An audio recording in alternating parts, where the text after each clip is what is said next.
Hello, sisters. Welcome to 2025, the year of the turf. First, I'd like to let everyone know that 12 presentations recorded at WDI USA's 2024 National Convention, Amplifying the Women's Liberation Movement, are now accessible on our YouTube channel.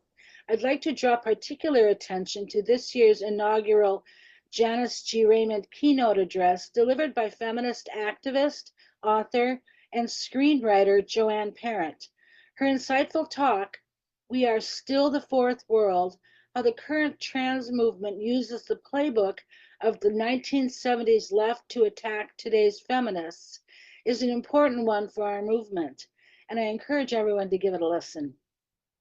Last week, Mazi Clark, a former inmate at the Washington Corrections Center for Women, filed a lawsuit against the state's Department of Corrections, as well as 14 individual correctional officers, over his policy of housing men with women at the facility.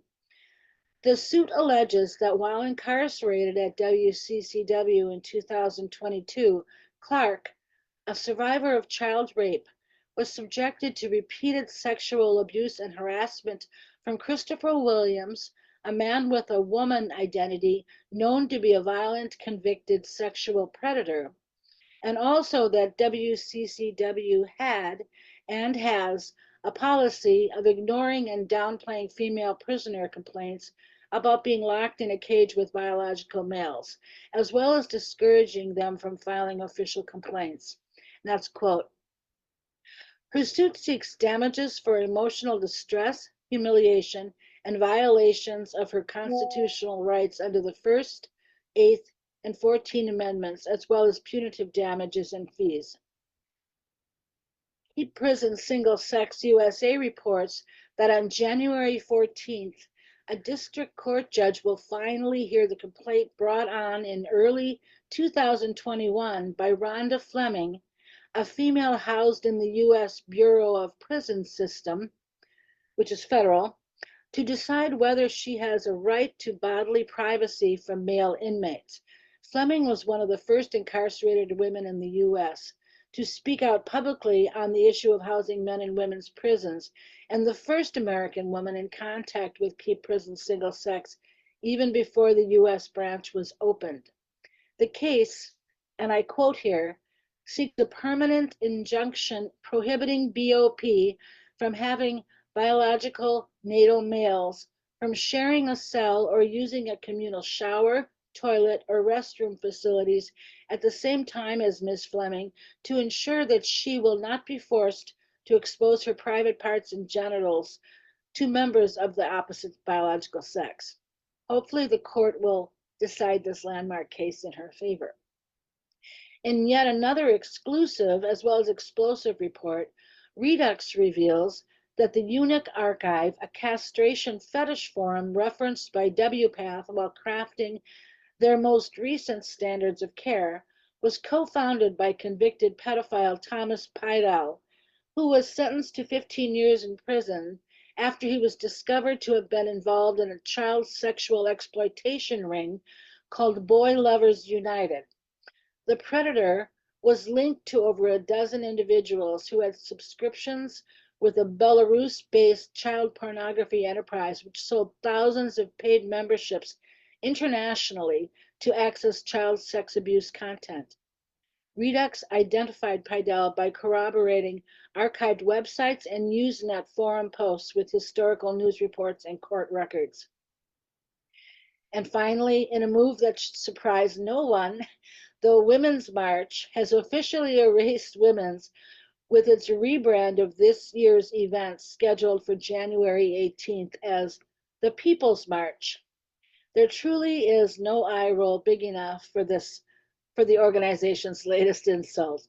WDI USA is in the process of rallying a contingent of signatories and volunteers willing to publicly attend local events as TERFs with the goal of promoting the declaration.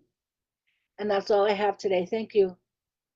Happy New Year, sisters from Australia.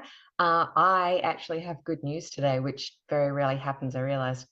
MP Moira Deeming won her defamation suit against now former leader of the Victorian Liberal Party, John Pesutto. The court found that Pesutto had defamed her on all 5 counts when he said that she associated with Nazis and Nazi ideology as a result of the 2023 Let Women Speak event. Pesutto was then ousted as leader of the party and Moira was readmitted to it. The new leader of the Victorian Liberals, Brad Batten, has not yet declared a new policy on anything women's rights related, but we're contacting the party. The judge sadly declined to rule on Deeming's case theory, which was that the Nazi allegations were merely a pretext to eject her from the party because Pesutto was really concerned with answering questions about sex-based rights and transphobia. This week, the new centre-right Liberal National Party in the Australian state of Queensland has reaffirmed its concerns about puberty blockers and announced its rejection of the former Labor government's plan to expand the state's gender clinic. Deputy Premier Jared Bligey, look, I'm not 100% sure on the pronunciation there, said on Sunday, "Our priority is safeguarding children and ensuring they receive appropriate and balanced care." And he said, the new government, "We do not support the expansion of gender services for children in Queensland." And that the State Health Department had been told to halt any further delivery on implementing the recommendations of the audit of the clinic. The members of that audit were appointed by Labor in 2023. The 7-person panel included at least 3 members of AusPath, the Australian arm of WPATH. The panel's recommendations included the rollout of a statewide network of gender services, and the Labor government at the time promised an extra $2.6 million in funding to bring the annual budget to $5.2 million, and this is just for one state, and we have 8 jurisdictions in Australia. So current now LNP Health Minister Tim Nicholls reiterated the concerns expressed by the party before the election, and he noted the actions on puberty blockers taken by countries around the world. This doesn't stop the existing use of puberty blockers, it's just a refusal to roll out the audit's recommendations on expansion though. Currently, the use of puberty blockers in just Queensland is higher than that was in London prescribed by the Tavistock. There are 14 per 100,000 children in Queensland on puberty blockers, compared with 3 per 100,000 in London under the Tavistock. And no Australian government has acted on the CAS review so far, but we have hope. Dr. Gillian Spencer is a senior child and adolescent psychiatrist from Queensland, so same state that we're talking about. In 2023, she was removed from her duties at the Queensland Children's Hospital because she raised concerns about the gender-affirming care model for minors. Her case for wrongful dismissal is pending, hopefully to be heard soon. She has said that she's fighting for 2 things with the case. The first, she believes it's wrong for the hospital to force her to affirm the gender identities of children with distress. As a psychiatrist, she needs to use knowledge and clinical skills to decide on the right treatment approach. And the second thing she's fighting for is to protect people from discrimination in employment when they believe in biological reality. No one should get fired or disciplined for believing that people can't change sex. So we wait to see more details on that case coming up soon. In November 2024, Dr. Spencer also submitted her nomination to run for President-elect of the Royal Australian and New Zealand College of Psychiatrists. If she is elected, she's going to be advocating for an evidence-based care program for children and youth in relation to gender. Because of her application, TRAs are petitioning the association to remove her nomination and cancel her involvement in what really should be a free and democratic process. So a letter signed by 101 doctors and researchers was sent to the Royal Australian New Zealand College on January 4th, just the other day, in support of her nomination. One more piece of news regarding Dr. Spencer. On the 5th of January, an article was published in the Australasian Psychiatry Journal by Dr. Spencer and clinical psychologist Patrick Clark, and the article was called OzPath, Activism Influencing Policy. It argues that as a consequence of a membership policy that admits members with lived experience as health experts, OzPath functions as an activist organisation whilst claiming to be a professional association.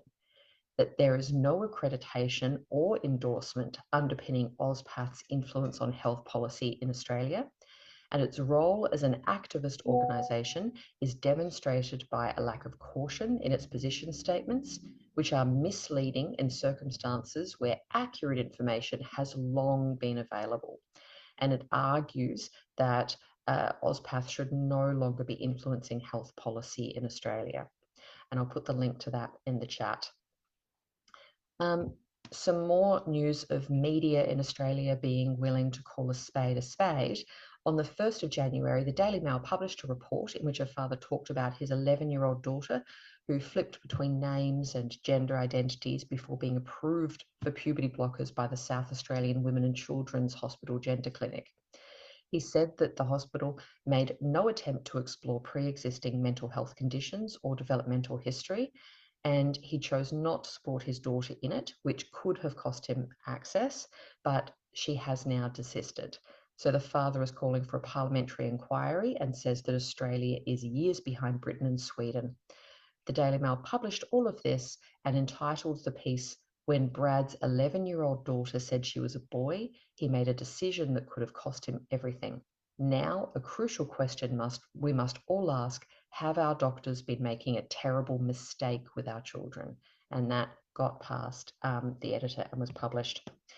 And the two cases that we're waiting for more news on at the moment, Jasmine Sussex's vilification matter that was brought by a man with a female trans identity who used chemically stimulated discharge to chest feed his baby, and Jasmine criticised him. So that has been delayed. No date is currently set. And the decision in the matter of the Lesbian Action Group against the Australian Human Rights Commission was not handed down before Christmas as we had hoped, and we don't have any word on the likely date, but again, hopefully it will be soon. So LAG, just as a reminder, has challenged the AHRC's refusal to give it an exemption from the Sex Discrimination Act to allow it to hold female-only, lesbian-only events. So hopefully I'll have news on that in January. Thanks very much. The big fuss that's going on in the UK at the moment is about grooming gangs who targeted young vulnerable women in their thousands over the number of years. But that's not something that we're particularly involved in. But wearing another hat, I don't know if I've mentioned before today, I'm involved in a new organisation, a new radical feminist lesbian organisation called Lesbian Persistence, and we work to raise the profile of lesbians socially, politically and culturally. It's Scottish based, and what we've been doing some work that's I think relevant here is that the Equality and Human Rights Commission had a consultation out that closed on the 3rd of January. They've got some new draft guidance on the interpretation of the Equality Act, some of which isn't very good. And so we put in a contribution to that. And I mean, everything we write at, we make, as much of our focus as possible, obviously, on lesbian issues. I think that in general, the women's rights movement isn't very good at picking up the lesbian issues.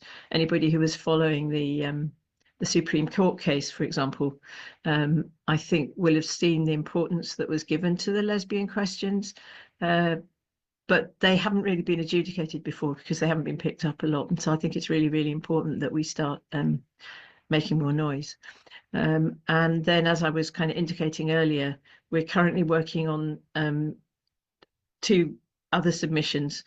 One which is a response to Reem's call for information about new frontiers in violence against women, and certainly we'll be talking a lot about the issue that Sheila was raising about gender identity ideology and how that affects women. And again, our main focus will be lesbians, so we'll be talking about some of the older stuff, but giving it a lesbian slant. And obviously, we'll be talking about the the mutilation of perfectly healthy lesbian bodies. Something like, I think 89% of the young people, of the young women attending the gender identity service in London were known to be lesbian or bisexual. So it's a very, very high percentage of lesbian women that are being affected by this. And the second thing we're doing is we're writing something for CEDAW. Again, looking at lesbians, and because they've got something, and I think that's the thing that Amparo was talking about, that there's two completely separate things. There's Reem's looking for information for her report to the her report, and then the CEDAW committee has also got a concept note, they call it, for a proposal for a new general recommendation, which is looking at gender stereotypes. They call it gender stereotypes, and I've been starting to draft that the last couple of days. And one of the things that we're arguing, and in fact I think WDI has already put in something for this, which is really, really good, and so we've echoed the call that WDI has made, which is that we need to talk about sex role stereotypes and not gender stereotypes. But then we're going on again to look at quite a lot of the ways in which sex role stereotyping affects women in general, but lesbians specifically. So we're going to make, as would be a bit longer than WDI's. I like WDI's. I thought it was really clear and clean and to the point. Like, we've got one point we want to make: stop replacing sex with gender, and we're going to make it, and then we're going to stop. And I thought that was really, really good. Ours is going to be a bit more discursive than that. So I think that's probably all I've got to say at the moment.